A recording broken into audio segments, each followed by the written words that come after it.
Alright, so YouTube, I've been wanting to make this video for a while now, and it's something that's been on my mind. And whenever I watch Twitch streams or I see people ask questions to the pros, etc., the number one question people ask is, hey, blah, blah, blah, blah, how do I become a pro? Or how do I become successful? Or how do I get better at Call of Duty?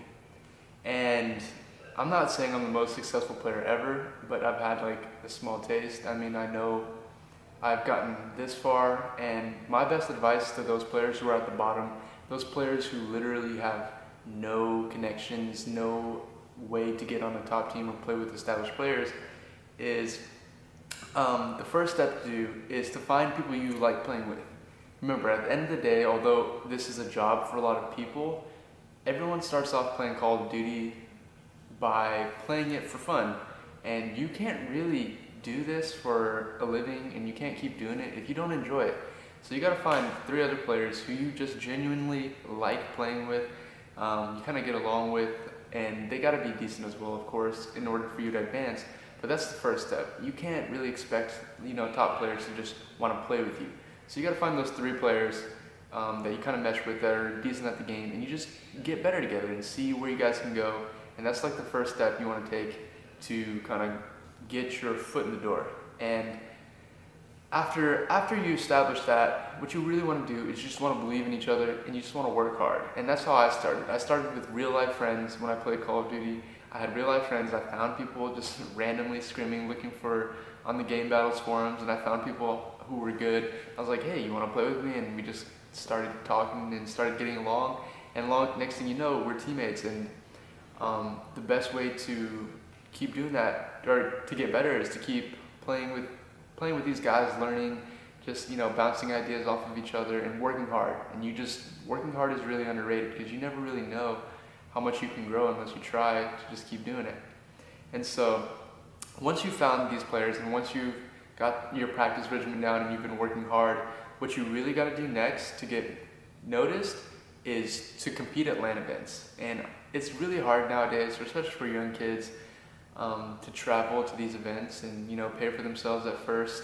So my suggestion to you is, when a major LAN comes up and the event is in your town or it's somewhere close by or somewhere you can drive to, take that opportunity, like split hotel costs with your teammates or your friends, and get that team pass, or just save up a little bit of money, go to LAN. And if you really believe in yourself and you know that you guys are decent and you can make a little bit of an uproar with your team, just go play, have fun, and see what you can do. And if you're actually talented, people will recognize it. And there's nothing anyone can do to take away your LAN performance. You're playing on LAN, you're not playing online. You can't get called a joke. You can't get called anything. There's no excuses for them to make. If you play well on LAN, then you're gonna get recognized. And that's how people normally do it, because you're not gonna earn credibility by playing online and being a beast online and never going to an event. You're just gonna get called an online joke 24/7. And so, carrying on with that, although even if you do good on LAN, even if you have a great event and people recognize you, the next advice I can give you is to have respect. You want to respect the other players in the community. You want to respect the people you play. You want to make sure you don't burn any bridges. You want to make sure you're a good person in general. And yeah, there's some friendly banter here and there. You can talk shit, and just like keep it lighthearted though. Just don't make it too serious, because you never know if you're gonna burn a bridge of a future teammate, of someone who's gonna become the next big thing. You don't want to really do that. It's just, everybody's here to accomplish the same goal, although you're competing.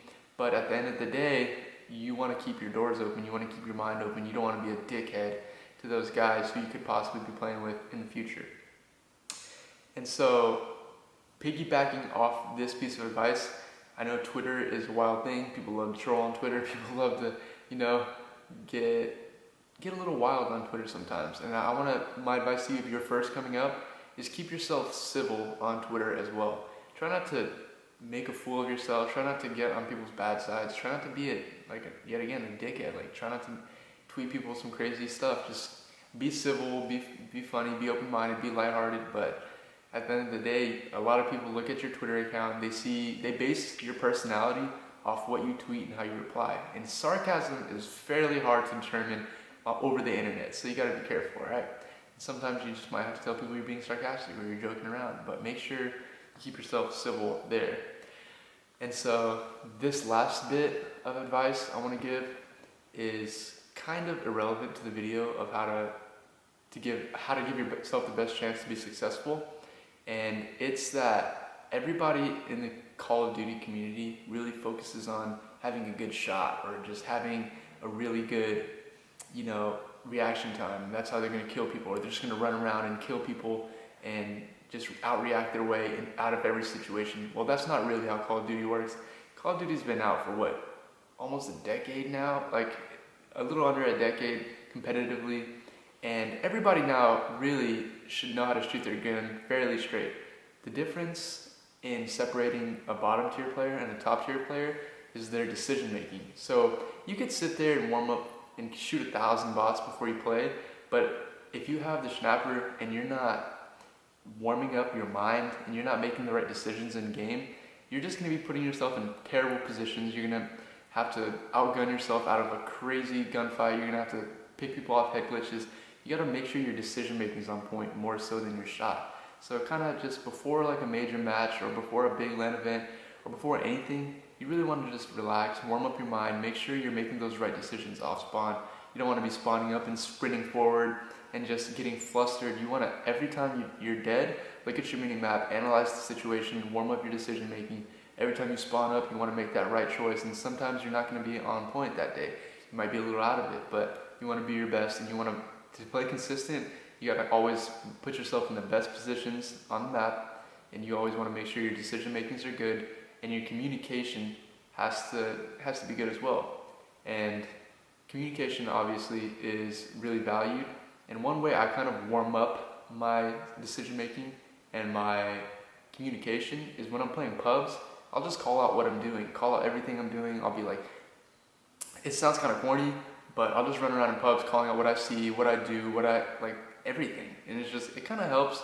It's a subtle tip, but a lot of people take communication for granted because, sometimes your hardpoint setup or your S&D setup could have a hole in it, and it just comes from a person not voicing what's open or not communicating one extra thing, and that could cause you to get your hill broken, losing full map control, etc., etc. So yeah, and that's pretty much what I wanted to say. This is like a quick unofficial video. It wasn't really very thought out. Everything I said is on the fly. I just wanted to get this off my mind, and I hope you guys appreciate some of the stuff I had to say. And if you guys enjoy the video, you can do whatever you want. Really, it doesn't really matter to me. You can like, comment, subscribe if you wish, but I just wanted to get this information out there, and I just hope people watch this and gain something from it and spread a little bit of it throughout the community. And thank you guys. Peace.